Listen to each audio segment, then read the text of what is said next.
அன்பர் இயேசுவின் இனிய நாமத்தினாலே உங்கள் அனைவருக்கும் அன்பின் வாழ்த்துக்கள். கர்த்தருக்கே எல்லா கனமும் மகிமையும் உண்டாவதாக.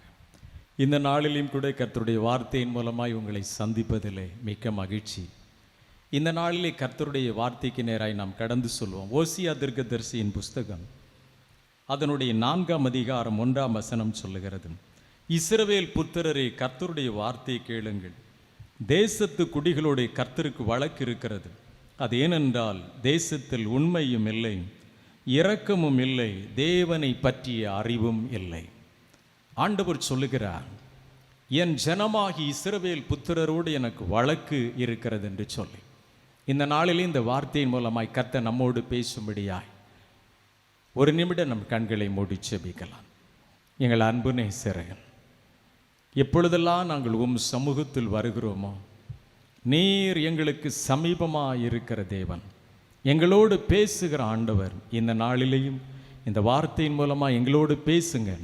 உம்முடைய வார்த்தைகள் அதிகாரத்தோடும் அபிஷேகத்தோடும் புறப்பட்டு வரட்டும். எல்லா தடைகளையும் கர்த்தர் மாற்றுங்க. இயேசுவின் நாமத்தில் ஜெபிக்கிறோம் பிதாவே, ஆமென். இந்த செய்திக்கு நாம் கடந்து சொல்வதற்குன்பதாக ஒரு பாடலை பாடி கர்த்தருடைய வார்த்தைக்கு நேராய் கடந்து செல்லலாம். உத்தமமாய் முன் செல்ல உதவி செய்யும் யெகோவா, ஊக்கம் அதை கைவிடாமல் காத்துக்கொள்ள உதவும். உத்தமமாய் முன் செல்ல உதவி செய்யும் யெகோவா, ஊக்கம் அதை கைவிடாமல் காத்துக்கொள்ள உதவும். ஊக்கமதை கைவிடாமல் காத்துக்கொள்ள உதவும். உத்தமமாய் முன் செல்ல உதவி செய்யும் யெகோவா,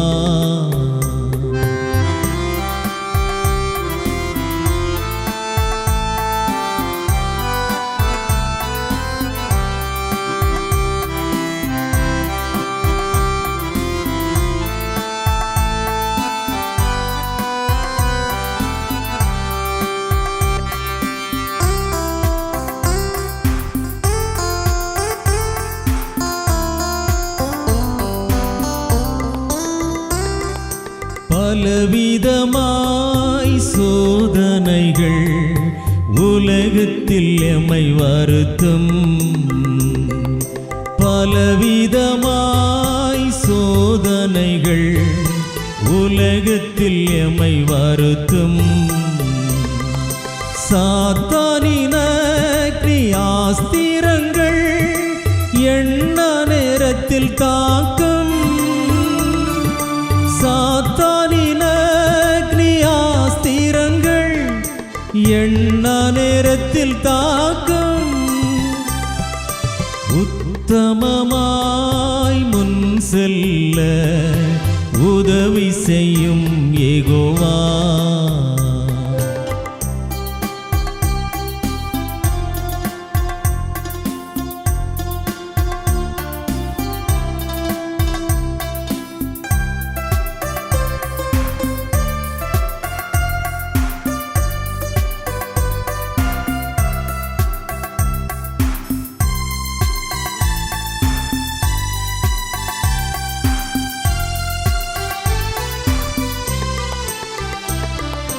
தூதரோடு பாடலோடு பரலோகத்தில் உலாவ. தூதரோடு பாடலோடு பரலோகத்தில் உலாவ. கிருபை செய்யும் இயேசு தேவா, உண்மை வழி காட்டியே. கிருபை செய்யும் இயேசு தேவா, உண்மை வழி காட்டியே. உத்தமமாய் முன் செல்ல உதவி செய்யும் யெகோவா, ஊக்கமதை கைவிடாமல் காத்துக்கொள்ள உதவும். ஊக்கமதை கைவிடாமல்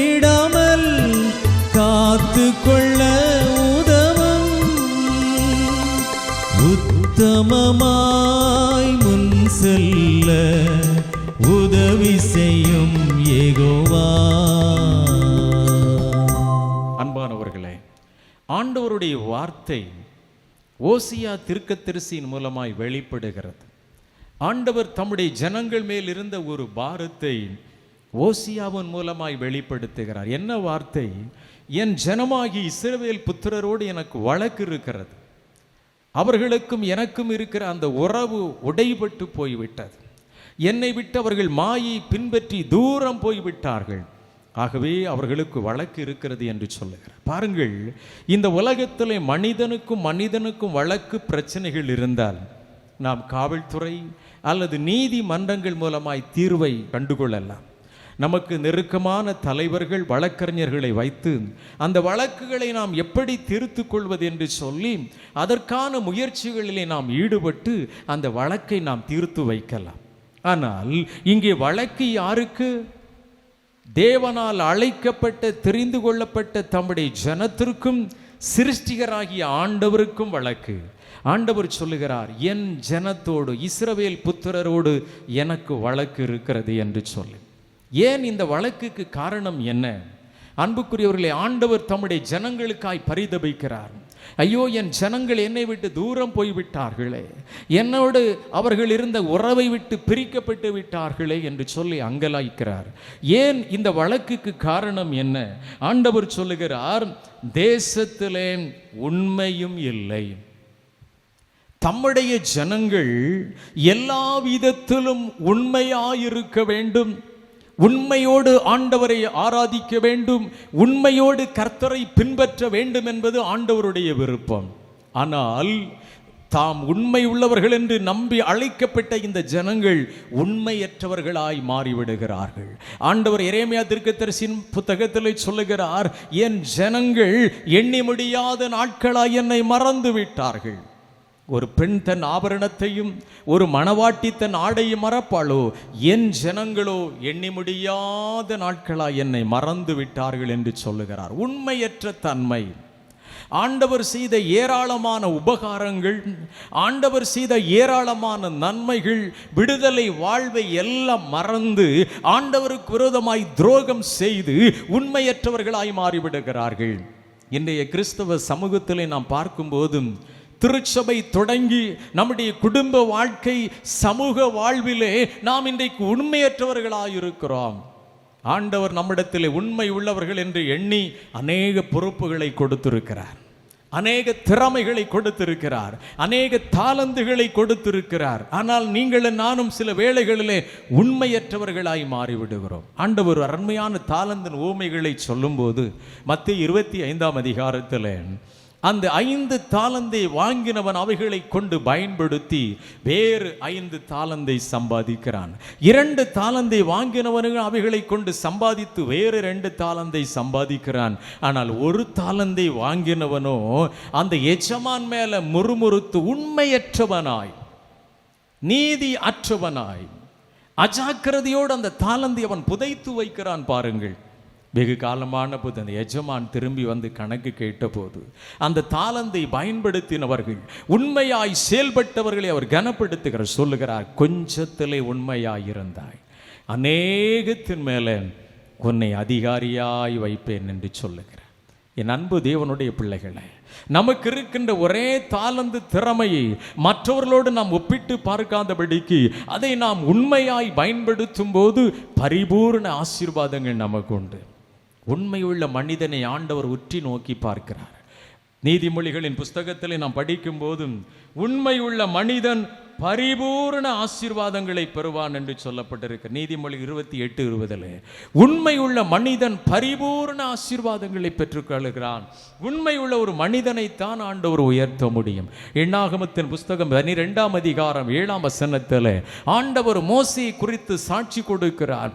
என் தாசனாகிய மோசே அப்படிப்பட்டவன் அல்ல, என் வீட்டில் அவன் எங்கும் உண்மை உள்ளவன். உண்மை உள்ளவர்களுக்கு ஆண்டவரே சாட்சி கொடுக்கிறார். ஒருவேளை இந்த உலகத்தின் மனிதர்கள் பல விதங்களிலே நம்மை பேசலாம், அவதூறான காரியங்களை பேசலாம், தவறாய் நம்மை புரிந்து கொள்ளலாம். ஆனால் உண்மை உள்ளவர்களுக்கு ஆண்டவரே சாட்சி. இங்கே ஆண்டவர் சொல்லுகிறார், என் தாசனாகிய மோசே அப்படிப்பட்டவன் அல்ல. நான் கொடுத்த அனைத்து பொறுப்புகளிலும் ஊழியங்களிலும் வேலைகளிலும் என் வீட்டில் எங்கும் அவன் உண்மை உள்ளவன். ஹல்லேலூயா. இன்றைக்கு ஆண்டவர் நம்மை பார்த்து சாட்சி கொடுக்க முடியுமா? என் பிள்ளை எல்லா விதத்திலும் உண்மை உள்ளவன். அன்பான குடும்ப தலைவர்களே, உங்கள் மனைவிக்கு நீங்கள் உண்மை உள்ளவர்களாக இருக்கிறீர்களா? அன்பான குடும்ப தலைவி மனைவிமார்களே, என் அன்பு சகோதரிகளே, உங்கள் கணவனாருக்கு நீங்கள் உண்மை உள்ளவர்களாக இருக்கிறீர்களா? அவர்களுடைய சம்பாத்தியங்களை சரியாக பயன்படுத்துகிறீர்களா? உங்கள் அந்தரங்க வாழ்க்கையிலே உண்மை இருக்கிறதா? தேவன் திருச்சபையிலே உங்களுக்கு கொடுத்த பொறுப்புகள் ஊழியங்களை உண்மையாய் செய்கின்றீர்களா? உண்மையுள்ள மனிதன் ஆசீர்வதிக்கப்பட முடியும். ஏன் இங்கு தேவ ஜனங்களோடு ஆண்டவருடைய வழக்குக்கு காரணம் என்ன? தேசத்தில் எங்குமே உண்மை இல்லை, எங்குமே உண்மை இல்லை, அநீதி. இரண்டாவதாக சொல்லுகிறான், தேசத்தில் உண்மை இல்லை, இரக்கமும் இல்லை, இரக்கமற்ற உலகம். நம்முடைய ஆண்டவர் இரக்கங்களின் பிதா. 1000 தலைமுறைக்கென்று அவர் இரக்கம் செய்கிற தேவன். அவர் மனதுருக்கத்தின் தேவன். ஒரு பக்கத்திலே அவர் பட்சிக்கிற அக்னியா இருந்தாலும் அவர் இரக்கங்களின் பிதா, மனமுருக்கமுள்ள தேவன். தம்முடைய ஜனங்கள் கண்ணீரோடு அவருடைய சமூகத்திலே திரும்பும் போதும், தங்கள் பொல்லாத வழிகளை விட்டு திரும்பும் போது, தங்களுடைய தீங்குக்காக மனஸ்தாபப்படும் போது அவர் மனது இறங்குவார். அவர் இரக்கமுள்ள ஆண்டவர். பாருங்கள், ஏன் தேசத்தின் குடிகளோடு ஆண்டவருடைய வழக்குக்கு காரணம் என்ன? இரக்கமில்லை, இரக்கமில்லை. தேசம் அநீதியால் நிரம்பப்பட்டு காணப்படுகிறது. அநீதி, பொய் ஆணையிட்டு பொய் சொல்லி மக்களை ஏமாற்றுகிற கூட்டங்கள். என் அன்பு தேவனுடைய பிள்ளைகளே, அதே மத்திய 5ஆம் அதிகாரம் 7ஆம் வசனம் சொல்லுகிறது, இரக்கமுள்ளவர்கள் பாக்கியவான்கள், அவர்கள் இரக்கம் பெறுவார்கள். சமூகத்தில் இன்னைக்கு பாருங்க, இரக்கத்தை காணவே முடியல. குடும்பங்களில் எங்கு பார்த்தாலும் பிரச்சனைகள், பயங்கரமான குழப்பங்கள், பயங்கரமான சண்டைகள், எங்கு பார்த்தாலும் கூக்குரல்கள். மனித நேயம் என்பது மறைந்து போய்விட்டது. சாதாரணமான ஒரு நாய்க்கு இருக்கின்ற அந்த நேயம் கூட இன்னைக்கு மனிதனுக்கு கிடையாது. நன்றி அறிவில்லாத மனிதன், இரக்கமில்லாத மனிதன். இன்றைக்கு தேசத்தில் நடைபெற்று கொண்டிருக்கிற காரியங்களை நாம் பார்க்கும்போது இரக்கமே இல்லாத உலகத்தில் வைக்கப்பட்டிருக்கிறோம். என் அன்பு தேவனுடைய பிள்ளைகளே, தொடர்ந்து நாம் படிக்கும் போதும் லூக்கா எழுதின சுவிசேஷத்தில் அங்கே அருமையான ஒரு நிகழ்வு ஒன்று சொல்லப்படுது. லூக்கா 10ஆம் அதிகாரம் அதனுடைய 30ஆம் வசனத்தின்று படிக்கும் போது, ஒரு மனுஷன் எருசலேமிலிருந்து எரிகோவுக்கு நேராய் கடந்து செல்லுகின்றான். கடந்து செல்லும்போது அவன் கள்ளர் கையில் அகப்பட்டு அடித்து குற்றுயிராய் அடப்படுகின்றான். பாருங்க, அந்த வழியாக ஒரு சமாரியன் வருகிறான், இன்னும் சில மனிதர்கள் வருகிறார்கள். ஆனால் யாருமே அவன் மேல இரக்கத்தை காண்பிக்கவில்லை. ஆனால் இந்த சமாரியன் மாத்திரம் அவன் மேல இரக்கத்தை காண்பித்து அவனுடைய காயத்தை கட்டி தன்னுடைய வாகனத்தின் மேல ஏற்றி அவனுக்கு செய்ய வேண்டிய காரியத்தை நேர்த்தியாய் செய்கிறான். அதற்கு முன்பதாக வந்து அநேக தேவ மனிதர்கள் என்று சொல்லுகிறவர்கள், வேத பிரமாணத்தின்படி வாழ்கிறோம் என்று சொன்னவர்கள் அவன் மேல இரக்கத்தை காண்பிக்கவில்லை, மனித நேயத்தை காண்பிக்கவில்லை. ஆனால் இந்த சமாரியன் அவன் மேல இரக்கத்தை காண்பிக்கிறான், மன உருக்கத்தை காண்பிக்கிறான். நம்முடைய ஆண்டவர் இயேசுவும் ஒரு நல்ல சமாரியன். அவர் நம்முடைய காயங்களை கட்டுகிற தேவன், அவர் மனதுருக்கத்தின் தேவன். அந்த நாட்களில் பாருங்க, இரக்கமில்லாத ஒரு உலகத்தில் வைக்கப்பட்டிருக்கிறோம். பக்கத்தில் ஒரு மனுஷன் பசியில பட்டினியில வஸ்திரம் இல்லாம கிடந்த யாரும் இரக்கம் காண்பிக்க ஆட்கள் இல்லை. சாலையில் ஒரு மனுஷன் விழுந்து கிடக்கிறான், இன்றைக்கு இரக்கத்தை காண்பிக்க ஆட்கள் இல்லை. வாகனத்தில் வராங்க, பார்த்துட்டு போயிட்டே இருக்கிற, நமக்கு எதுக்கு இந்த பிரச்சனை? என் அன்பு தேவனுடைய பிள்ளைகளை, இரக்கமுள்ளவர்கள் பாக்கியவான்கள், அவர்கள்தான் இரக்கம் பெற முடியும். இரக்கமற்ற உலகம், பிறரை காயப்படுத்துகிற உலகம், பிறரை வேதனைப்படுத்துகிற உலகம், பிறருடைய கஷ்டத்தை புரிந்து கொள்ளாத ஒரு உலகம். கிறிஸ்தவ வாழ்க்கை என்பது ஒருத்தருக்கு ஒருத்தர் நம்ம இரக்கம் உள்ளவங்களா இருக்கணும், தயவு உள்ளவங்களா இருக்கணும். நேசம் உள்ளவங்களா இருக்கணும். நம்முடைய நற்செயல்களை பார்த்து எப்படி அந்த சமாரியன் அந்த காயப்பட்ட மனிதனுக்கு இரக்கத்தை காண்பித்து உதவி செய்தானோ, நம்முடைய நற்செயல்கள் மூலம் நமக்குள் இருக்கிற இயேசுவின் அன்பை பிறர் காண வேண்டும். ஆண்டவர் சொல்லுகிறார், என் பிள்ளைங்களுக்குள்ள இரக்கம் இல்லையா? துணிகரமாய் பாவத்திலே வாழ்ந்து கொண்டிருக்கிறார்கள். என்னுடைய கற்பனைகள் நியமங்களை அவர்கள் மிதித்து விட்டார்கள். என்னை விட்டு தூரம் போய்விட்டார்கள். அநீதியில் வாழ்ந்து கொண்டிருக்கிறார்கள். இரக்கமே இல்லை. இன்னைக்கு தேசத்தில் நாம் பார்க்கும்போது இரக்கமில்லாத உலகம், பிறரை வேதனைப்படுத்துகின்ற உலகம். கொஞ்சம் கூட பெற்றோர் பிள்ளைகள் மேல கூட அந்த இரக்கம் இன்னைக்கு மாறி போயிடுச்சு. பிள்ளைகளுக்கு பெற்றோருக்கு மேல கூட ஒரு இரக்கம் இல்லை. இரக்கம் இருந்தா தங்களை பெற்றெடுத்த பெற்றோர்களை அனாதை இல்லங்களிலே, முதியோர் இல்லங்களிலே கொண்டு சேர்ப்பார்களா? இரக்கம் இருந்தால் மனைவி அடித்து காயப்படுத்துவீர்களா? இரக்கம் இருந்தால் உங்கள் பிள்ளைகள், உங்கள் பெற்றோரை நீங்கள் கனம் பண்ணாமல் இருப்பீர்களா? என் அன்பு தேவனுடைய பிள்ளைகளை, இரக்கம் இல்லாத உலகம், அன்பு தணிந்து போன ஒரு உலகத்தில் நீங்களும் நானும் வைக்கப்பட்டிருக்கிறோம். இரக்கம் உள்ளவர்களை ஆண்டவர் இன்றைக்கு தேடி கொண்டிருக்கிறார். மூன்றாவதாக நாம் பார்க்கும்போது, இரக்கமும் இல்லை, தேவனை பற்றிய அறிவும் இல்லை. தேவனை பற்றிய அறிவில்லை. ஆண்டவர் தம்முடைய ஜனங்கள் தம்மை தேட வேண்டும், தம்மை ஆராதிக்க வேண்டும் என்கிற உயர்ந்த எதிர்பார்ப்போடு இருந்தார். ஆனால் இந்த ஜனங்களுக்கு உலக பிரகாரமான காரியங்கள், உலக பிரகாரமான சிந்தனைகளுக்கு அவர்கள் உட்படுத்தப்பட்டபடியினால் தேவனை தேடுகின்ற உணர்வற்றவர்களாயிருந்தார்கள். தேவனை பற்றி அறிவற்றவர்களாயிருந்தார்கள். எவ்வளவு அடிமைத்தனத்தினின்று, சிறையிருப்பினின்று மீட்டு ரட்சித்து கொண்டு வந்த ஆண்டவரை தேட வேண்டும், அவர் ஒருவருக்கே ஆராதனை செய்ய வேண்டும் என்கிற அறிவை இழந்து போனார்கள். அதே ஓசியா தீர்க்கதரிசியின் புஸ்தகம் 4ஆம் அதிகாரம் 6ஆம் வசனத்திலே ஆண்டவர் சொல்லுகிறார், என் ஜனங்கள் அறிவில்லாமையினால் சங்காரமாகிறார்கள். என் ஜனங்கள் அறிவை வெறுத்தார்கள் என்று சொல்லுகிறார். ஆண்டவர் இன்றைக்கு நமக்கு விசேஷித்த ஞானத்தை கொடுத்திருக்கிறார், அறிவை கொடுத்திருக்கிறார். எதற்கு?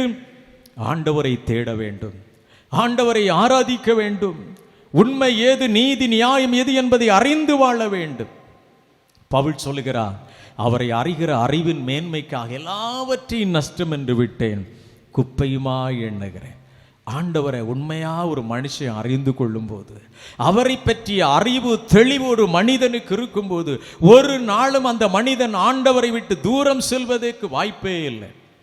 என் அன்பு தேவனுடைய பிள்ளைகள், ஒருவேளை உலக பிரகாரத்தில் நம்ம அநேக பட்டங்களை வாங்கி இருக்கலாம், கல்விமான்கள், ஞானவான்கள், டாக்டரேட் வாங்கியிருக்கலாம், முனைவர் பட்டங்களை வாங்கியிருக்கலாம், பல துறைகளிலே நாம் பட்டம் பெற்றிருக்கலாம். ஆனால் தேவனை பற்றிய அறிவு நமக்கு இருக்கிறதா? ஆண்டவர் சொல்றார், என் ஜனங்கள் அறிவில்லாமையினால் சங்காரமாகிறார்கள், அவர்கள் என்னை விட்டு தூரம் போய்விட்டார்கள் என்று சொல்லுகிறார். உலகத்தின் ஞானங்கள், உலகத்தின் செல்வங்கள், உலகத்தின் சிற்றின்மங்கள் மனிதனை இன்றைக்கு மயக்கி வைத்திருக்கிறது. ஆண்டவரோடு நெருங்க விடாமல், ஆண்டவரோடு வாழ விட முடியாமல் இன்றைக்கு உலகம் இன்றைக்கு மனிதனை பின்னோக்கி இழுத்து கொண்டிருக்கிறது. என் அன்பு தேவனுடைய பிள்ளைகளை, ஆண்டவர் சொல்லுகிறார், என் ஜனங்கள் அறிவில்லாமல் போனார்கள். தேவனை பற்றி அறிவு அவர்களுக்கு இல்லாமல் போய்விட்டது, ஜீவனுள்ள ஆண்டவரை பற்றி அறிவு அவர்களுக்கு இல்லாமல் போய்விட்டது என்று சொல்லுகிறார். இந்த வேளையில் ஒருவேளை உலக பிரகாரமான ஞானம், அறிவு நமக்கு இருக்கலாம், கர்த்தரை பற்றிய ஒரு தெளிவு, கர்த்தரை பற்றிய ஒரு அறிவு நமக்கு தேவை.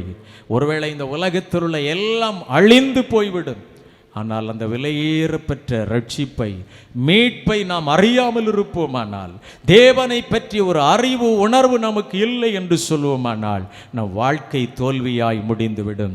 இன்னும் அவர் சொல்லுகிறார், பொய் ஆணையிட்டு பொய் சொல்லி.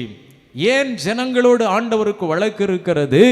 தேசத்தில் எங்கு பார்த்தாலும் பொய், பொய்யின் ஆணைகள். இன்னைக்கு நாம் பார்க்கும்போது எங்கு பார்த்தாலும் உண்மை என்பதை நாம் பார்க்க முடியல. பொய் சொல்லி பொய் சொல்லி பொய் சொல்லி பொய் சத்தியம் பண்ணி ஏமாற்றுகிற கூட்டங்கள் பெருகி கொண்டிருக்கிறது. ஆண்டவருடைய வேத பிரமாணங்களில் நாம் பார்க்கும்போதும் லேவியராகமத்தின் புஸ்தகம் 6ஆம் அதிகாரம் 5ஆம் வசனம் சொல்லுகிறது, பொய் ஆணையிட்டு சம்பாதித்த பொருட்களை எல்லாம் திரும்ப கொடுக்க கடவீர்கள். ஆண்டவர் இஸ்ரவேல் மக்களுக்கு கொடுத்த வாக்குறுதிகளிலே மிக முக்கியமான ஒரு வார்த்தை, நீ எதையெல்லாம் பொய் ஆணையிட்டு பொய் சொல்லி சம்பாதித்தாயோ அத்தனை நீ திரும்ப கொடுக்கணும். பிறருடைய ஆசீர்வாதங்களை, பிறருடைய மேன்மைகளை பொய் சொல்லி பொய் சத்தியம் பண்ணி வாங்கி சேகரித்து நீ நினைக்கலாம், ஒருவேளை இன்றைக்கு நன்றாயிருப்பதாக நினைக்கலாம். பொய் சொல்லி திருடி கொண்டு வந்த அத்தனை ஆசீர்வாதங்களும் உன் வாழ்க்கையிலே வேதனையை கொண்டு வரும், அது சாபத்தை கொண்டு வரும், அது மிகப்பெரிய கொடிய வியாதியை கொண்டு வரும். அதனால் நாம் நிறைவோடு வாழவே முடியாது. ஆகவே தான் ஆண்டவருடைய வேதம் சொல்லுகிறது, பொய் ஆணையிட்டு சம்பாதித்த அத்தனை நீ திரும்ப கொடுக்கணும். இந்த வார்த்தையை கேட்டுக்கொண்டிருக்கிற தேவனுடைய பிள்ளையே, பொய்யிலே வாழ்ந்து பொய் சத்தியத்தை பண்ணி ஒருவேளை நீ எத்தனை நாள் ஏமாற்றி கொள்ள முடியும்? உன்னை நீயே நீ ஏமாற்றி கொண்டிருக்கிறாய், உன்னை நீயே நீ வஞ்சித்து கொண்டிருக்கிறாய். அனனியா சப்ரியா பாருங்க, தேவ சமூகத்தில் துணிகரமாய் பொய் சொன்னபடியால் அங்கேயே 2 பேரும் செத்து மடிந்தார்கள். என் உண்மையை சொன்னா என்ன, ஐயா நாங்கள் இவ்வளவுக்கு வித்தோம், ஒரு பகுதியை எங்கள் வாழ்வுக்காக வாழ்வாதாரத்துக்காக நாங்கள் எடுத்து வைத்துட்டோம் என்று சொல்லி உண்மையை சொல்லி இருந்தா ஒன்றும் இல்லை. உண்மை சொல்லுகிற மனுஷன் என்றைக்குமே நிறைவாய் வாழ முடியும். அங்கே மடிந்து விழுந்தார்கள். தேவனுக்காய் பக்தியாய் வாழ்ந்த ஒரு குடும்பம், தேவனுக்காய் செயல்பட்ட ஒரு குடும்பம், ஆனால் தேவ சமூகத்திலே துணிகரமாய் பொய் சொன்னபடியினாலே அங்கே மடிந்து விழுந்தார்கள். பொய்யினால் வாழ்கிற மக்கள் என்றைக்குமே நிலையோடு வாழ முடியாது. லேவியராகமத்தின் புஸ்தகம் 19ஆம் அதிகாரம் 11ஆம் வசனம் சொல்லுகிறது, ஒருவருக்கொருவர் பொய் சொல்லாதிருங்கள். இன்னும் கொலோசியர் 3:9 சொல்லப்பட்டிருக்கிறது, நீங்கள் பழைய வாழ்க்கை விட்டு ஒருவருக்கொருவர் பொய் சொல்லாதிருங்கள், பழைய மனுஷனை அவனுடைய செய்களை நீங்கள் களைந்து போட வேண்டும். பொய் சொல்லுகிறவன் சாத்தான், பிசாசுதான் பொய்க்கு பிதாவா இருக்கிறான், அவன் தான் பொய் சொல்ல வைக்கிறவன். பொய் பேசுகிறது நம்முடைய ஆவிக்குரிய வாழ்க்கையை சிதைத்து விடும். ஒருவேளை உயிரே போக வேண்டிய சூழ்நிலை இருந்தாலும் உண்மை பேசுகிறவர்களாயிருங்கள். ஏன் தேசத்தின் குடிகளோடு ஆண்டவருக்கு வழக்கு? மனுஷன் பொய் சொல்லி பொய் ஆணையிட்டு வாழ்கின்ற ஒரு அனுபவம். அடுத்தபடியாக நாம் பார்க்கும்போது அதே ஓசியா தீர்க்கதரிசியின் புஸ்தகம் 4ஆம் அதிகாரம் அடுத்த பகுதி சொல்கிறது, பொய் ஆணையிட்டு பொய் சொல்லி கொலை செய்து. கொலைகள் இன்றைக்கு துணிகரமான கொலைகள். ரோட்டோரத்தில் யாருக்கும் தைரியமாக போக முடியல, பாதுகாப்பில்லாத உலகம். இன்றைக்கி நம்முடைய கல்வி அறிவு மிக்க நம்முடைய தமிழகத்தின் பல மாவட்டங்களிலே பயங்கரமான கொலைகள்.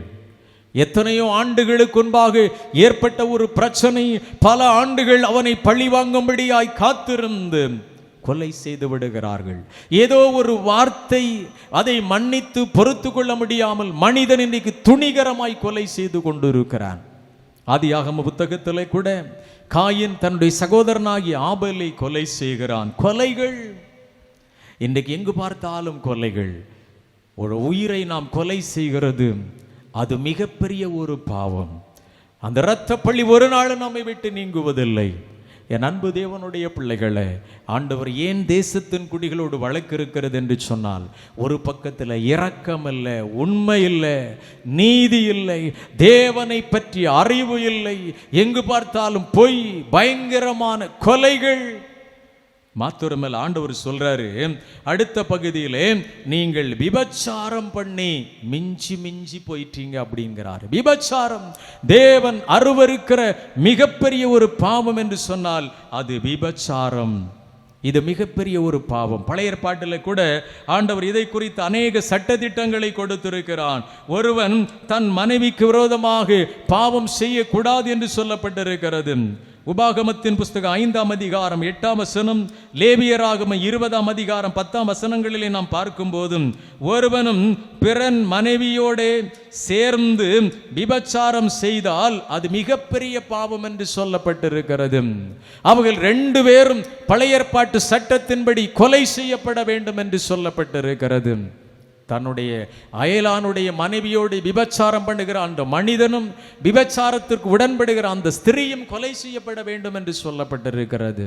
என் அன்பு தேவனுடைய பிள்ளைகளை, இன்றைக்கு எங்கு பார்த்தாலும் விபச்சாரங்கள், வேசித்தன ஆவிகள், தேவன் விரும்பாத மிகப்பெரிய ஒரு கொடிய பாவம் விபச்சாரம், வேசித்தனம். இன்றைக்கு மனிதன் இந்த பாவத்தை பாலை போல குடிச்சிட்டு இருக்கிறான். என் அன்பு தேவனுடைய பிள்ளைகளை, நம்முடைய வாழ்க்கையை நாம் அசுசிப்படுத்தாதபடிக்கு, நம்முடைய வாழ்க்கையை நாம் கரைபடுத்தாதபடிக்கு, நம்முடைய அந்தரங்க வாழ்க்கையில யோசேப்பை போல பாவத்திற்கு விலகி ஓடுகின்றவர்களாய் நாம் இருக்க வேண்டும்.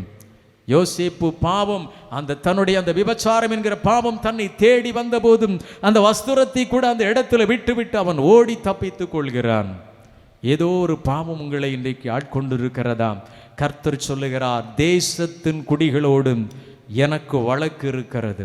அது ஏனென்றால் தேசத்திலே உண்மை இல்லை, இரக்கம் இல்லை, என்னை பற்றி தேவனை பற்றி அறிவு இல்லை. எங்கு பார்த்தாலும் பொய் பொய் ஆணையிட்டு மனிதன் வாழ்ந்து கொண்டிருக்கிறான். கொலை செய்து திருடி விபச்சாரம் பண்ணி கொண்டிருக்கிறான். இரத்த பழிகளோடு இரத்த பழிகள் சேர்ந்து கொண்டிருக்கிறது. என் ஜனங்கள் எனக்கு விரோதமாய் அநீதி செய்து கொண்டிருக்கிறார்கள். என்னை பற்றி அறிவை அவர்கள் இழந்திருக்கிறார்கள் என்று சொல்லுகிறான். தேவனுடைய பிள்ளைகளே, இந்த கடைசி நாட்களிலே நீங்களும் நானும் இப்படிப்பட்ட பாவமுடையவர்களாய் பாவத்திலே வாழ்ந்து கொண்டிருப்போமானால் தேவனுக்கு நமக்கும் உள்ள உறவு சரியா இருக்க முடியாது.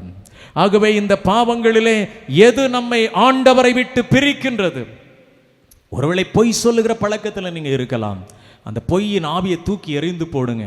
மற்றவர்களை, கஷ்டத்தில் இருக்கிற பிள்ளைங்க, வியாதியில் இருக்கிற பிள்ளைகள், காயப்பட்டு இருக்கிற மக்கள், வேதனையில் இருக்கிறவர்களை பார்த்தால் ஒரு இரக்க குணம் நம்மிடத்தில் வர வேண்டும். இல்லைன்னா ஒரு திருடுகிற பழக்கம், பொய் ஆணையிட்டு சமாளிக்கிற பழக்கம், எல்லாவற்றுக்கும் மேலாக ஆண்டவருடைய அன்பை குறித்த ஒரு தெளிவில்லாத ஒரு வாழ்க்கை நாம் வாழ்ந்து கொண்டிருப்போமானால், அல்லது ஏதோ ஒரு விபச்சார வேசித்தன பாவத்தில் நாம் விழுந்திருப்போமானால் திரும்பி வாருங்க, ஆண்டவரோடு ஒப்புரவாகுங்க.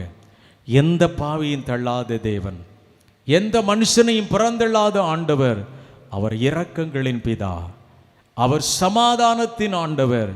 அவர் நம்மை அன்போடு அழைக்கிறார்.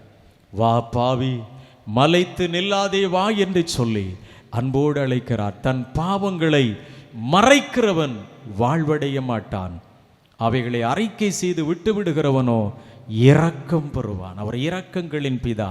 இன்றைக்கு இந்த வார்த்தையை கேட்டுக்கொண்டிருக்கிற தேவனுடைய பிள்ளைகளே, தேசத்து குடிகளோடு ஏன் வழக்கு? மனிதன் ஆண்டவருக்கு விரோதமாய் பொய் சொல்லி, பொய் சத்தியம் பண்ணி, விபச்சாரம் பண்ணி, கொலை பண்ணி, திருடி, தேவனை பற்றி அறிவற்றவனாக இன்றைக்கு புத்தி மழுங்கி போன நிலைமையில் நம்ம இருப்போமானால் தேவனிடத்தில் திரும்புவோம். அவர் மன்னிக்கிறதற்கு தயவு பொருத்தி இருக்கிறார். எந்த மனிதனையும் புறம்பே தள்ளாத ஆண்டவன். அப்படியே நாம் ஆண்டவரை நோக்கி பார்ப்போமா? ஆண்டவரே, உமக்கும் எனக்கும் எதிராக இருக்கிற அந்த பகை, அந்த பகைமையாகிய தடுப்பு சுவர், ஆண்டவரே, அந்த பாவம் என்கிற தடுப்பு சுவரை என்னை விட்டு மாற்றும் ஆண்டவரே. நான் இழந்து போன அந்த ஆதி அன்பை மறுபடி நான் பெற்றுக்கொள்ள வேண்டும். எபேசு சபையை பார்த்து ஆண்டவர் சொன்னார், உன் பேரில் எனக்கு ஒரு குறை உண்டு, நீ ஆதியிலே கொண்டிருந்த அன்பை விட்டுவிட்டாய். நீ எந்த நிலைமையிலிருந்து விழுந்தாய் என்பதை அறிந்து ஆதியிலே செய்த கிரியைகளை செய்வாயாக. ஹல்லேலூயா, ஹல்லேலூயா. தேவனால் தெரிந்து கொள்ளப்பட்ட ஜனமாகிய நீயும் நானும் இந்த உலகத்தில் எப்படி வாழ்ந்து கொண்டு இருக்கிறோம்? ஆண்டவருக்கு நமக்கு இருக்கிற அந்த வழக்கை தீர்க்கணும்னா ஆண்டவருடைய சமூகத்தில் தங்களை முற்றிலுமாய் அர்ப்பணித்து, ஆண்டவரே, என் வாழ்க்கையில் இருக்கிற அந்த பொய்யின் ஆவி என்னை விட்டு மாற்றுங்க ஆண்டவரே, விபச்சார ஆவி என்னை விட்டு மாற்றுங்க ஆண்டவரே. தகப்பனே, நான் ஒரு இரக்கமுள்ள மனுஷனா வாழணும்ப்பா, உண்மை பேசி நான் வாழணும் ஆண்டவரே. எல்லா பாவங்களும் தேவனுக்குன்பாக வெளியரங்கமாக இருக்கிறது. இன்றைக்கு ஆண்டவர் நம்மை அன்போடு அழைக்கிறார். வாழ்நாளை எல்லாம் வீணாளாய் வருத்தத்தோடே கழிப்பது ஏன்? வந்தவர் பாதம் சரணடைந்தால் வாழ்வித்து உன்னை சேர்த்திடுவார். வருவாய், தருணமிதுவே, அழைக்கிறாரே வல்ல ஆண்டவரே சுவண்டை. எங்கள் அன்பு நிறைந்த நல்ல ஆண்டவரே, இதுவரையிலும் உலகத்திற்கு ஒத்த ஒரு வாழ்க்கையை நாங்கள் வாழ்ந்து கொண்டிருக்கிறோம் ஐயா.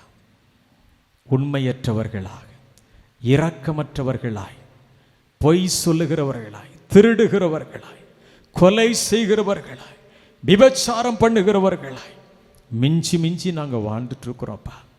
உண்மை பற்றிய தெளிவு அறிவற்றவர்களாய் இருக்கிறோம் ஐயா. இந்த வார்த்தையின் மூலமாய் ஒவ்வொருவரோடும் பேசுங்கப்பா. திறவுண்ட வாசல் அடைபடும் என்பதாக, நொறுங்குண்ட மனதாய் அவனவன் தன் பொல்லாத வழிகளை விட்டு மனம் திரும்பட்டும், இலவசமாய் ரட்சிப்பை பெற்றுக்கொள்ளட்டும். ஆண்டவருக்கும் எங்களுக்கும் இருக்கிற அந்த பகையாக தடுப்பு சுவர் மாறட்டும். ஆண்டவரே, அந்த வழக்கிலிருந்து ஒரு விடுதலை கொடுப்பீராக. தேசத்தின் குடிகளோடு எனக்கு வழக்கு இருக்கிறது என்று சொன்னுகிறேன். ஆண்டவரே, அந்த பிரச்சனைக்கு எது எங்களுக்கு காரணமாக இருக்கிறதோ, எது எங்களை உம்மோடு கிட்டி சேர தடை செய்கிறதோ, அதை இன்றைக்கே நாங்கள் தூக்கி எறிந்து விடுகிறோம் அப்பா. உம்மோடு நாங்கள் ஒப்புரவாகிறோம். உம்மோடு நாங்கள் இணைந்து வாழ எங்களுக்கு உதவி செய்யும். உம்மை தேட ஆண்டவரே, கடைசி வாழ்வின் எல்லை பரியந்த உண்மை உள்ள பரிசுத்தமான நீதியான நேர்மையான ஒரு வாழ்க்கை வாழ அருட்சை. நீர் அருவருக்கிற விரும்புகிற எல்லா காரியங்களையும் எங்களை விட்டு தூக்கி எறிந்து விடுகிறோம். எங்களோடு பேசும். உம் வருகை மட்டும் இல்லை, நிலைத்திருக்க அருட்செய்யும். இயேசுவின் நாமத்தில் இந்த வார்த்தையை கேட்ட அத்தனை பிள்ளைகளுக்கும் ஆவிக்குரிய வாழ்க்கையிலே மாற்றங்கள் உருவாகட்டும். உடைந்து போன உறவுகள் ஒன்றிணையட்டும். உடைந்து போன உறவுகள் கிறிஸ்துவிலே ஒன்றிணையட்டும். ஆண்டவரே, எங்கள் வாழ்க்கையிலே உடைந்து போன பகுதிகள் செப்பனிடப்படட்டும். கிறிஸ்துவுக்காய் மாளிகைகளாய் ஆண்டவர்களை கட்டப்பட்ட உம்மோடு இணைந்த வாழ்க்கை வாழ அருட்சை. எல்லாருடைய வருகைக்கு என்று ஆயத்தப்படுத்தும்.